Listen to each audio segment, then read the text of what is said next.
Alright, so this video is somewhat different. It's just kind of, it's mostly movie reviews and then one comic review. I want to get a video out this week.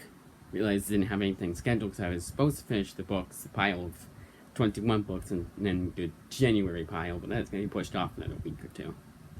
And that's another thing. So I am going to the library today and get a few more comics. I mean, like three more than today, so four. I know, so much. And then 10 more movies. And that's because, because I have at least 10 more days for the 21 pile of books, which is now like 11, I think. I've read a good amount of them. But I didn't want to do half and half, because all these books I own, except for the one book, it's a library book, I did want to wait until I finish all those to review those, and then have that be its own separate video. And in that video, I will explain more in depth. Not in depth, I'll explain again, because I'm going to explain here too. But I'm not going to go in more in depth here or more in depth there. I didn't mean to say that. I meant to say, like, explain it again. So if you saw my post, you saw that Prime reading, which I do have, and if you have an Amazon Prime account, you get that for free. On the Kindle, they gave like almost 200 DC comics, entire series like Hellblazer, Preacher, my favorite comic of all time, which is Preacher. And I can finish Hellblazer, the 300 issue run at least, and then they had Scalped, a book I've been dying to finish for so long, almost finished all of it. It's been so long I gotta read all of the beginning, but a lot of stuff. And so I'm going to take a break from library for even a longer amount of time, so I can focus on those books and 21 books, focus on the Kindle books. When it comes to 27, I'm going to take a little break from Kindle books, which is kind of annoying, but that's where the cookie crumbles. And it's 26, actually. I think I recounted, like, 26, not 27. Which I kind of hope it is, because for whatever reason, 26 seems more manageable than 27. One more book, and it throws me off the edge. But basically, it might be like basically how it was back in the old days of the library. It was 25, but one more book. But yeah, anyways. And then 27 books. But then after that, like, that's probably going to be around the time that I go on vacation. Might as well do another little stack of books. Maybe not 21, but another little stack of books. I'm pretty sure by then it will finish a stack of 27. Hopefully, at least most of them, at the very least. And then I'll have another little stack that'll show off. And then, so maybe not until September, I'll be going to the library. I got a text.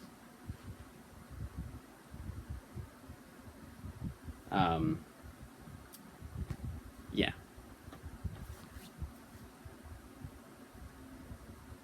Of course he needs help. Alright, he's gonna have to wait. So I'm gonna make this quick too. Ratatouille I've seen before. It's my favorite Pixar movie. Enough said. It's fantastic. Everything I like about kids' movies is in that movie. It has, and honestly, like, for a G-rated movie, it's more mature than most PG kids movies. Which means nothing. Like, PG versus G-rated kids movies, there's no real difference. Annihilation improved magically, massively over the first time I seen it. The first time I saw it, I was like, yeah, it's alright. And then I watched it again, and that was like, I would say it went from a 6 out of 10 to a 9 out of 10. That's how far this went. 10 out of 10, by the way, for Ratatouille. Misery. An absolute classic that almost seems underrated these days. 8.5 out of 10. Yeah, that's how good it is.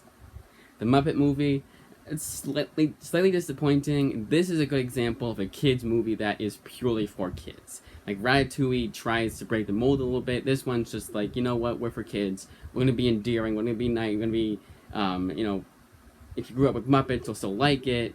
But anyone else, probably not enjoy it as much. 7 out of 10. 1984. It's a supremely important movie.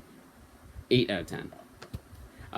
But I think one drawback was that it's not real drawbacks. It was just 8 out of 10 because I think 9 out of 10 is a bit too high. I don't know why. I just feel that way. Lost in Translation, pretty good, but I was slightly disappointed. Very slightly though. 7.5 out of 10. I think it was because I should have known what I was going in for. I should have watched the trailer beforehand, not gone in completely blind. My Cousin Vinny, a very, very entertaining and funny movie. 7 out of 10. But the one downside is that if they cut 30 minutes from this movie, it would have been an 8 out of 10. Because you do, even though it's only 2 hours, that's not a whole lot. It's not like a super long amount of time for a movie. You do feel that additional 30 minutes, or like, not that they, you know what I mean. But the ending was so good that I kind of it was kind of worth waiting until that full 2 hours. And it's 2 hours, not 2.5 hours. It could have been longer. Nightmare Before Christmas. I don't get it. It was honestly, it was a really annoying movie. Coraline is leaps and bounds better than this movie. 6 out of 10. Maybe even 5. Alien. I watched the director's cut. So everything that I didn't like, every problem I had with this movie can be answered with, it's because you've watched the director's cut. And I didn't watch Aliens. Aliens, I'm gonna watch I'm gonna do a James Cameron kind of thing. Not this time around, but next time around. I'll rent Terminator 1 and 2, this, and Avatar 1 and 2. So I'll do a whole James Cameron marathon. And finally, the only comic review, Flash Volume 2. It is a very fun run. This should be on everyone's radar to check out. And I've read it before, too. And it's one of those books that I come back to every time, and I find even more to enjoy somehow, even though I've already, really like the run. That is it.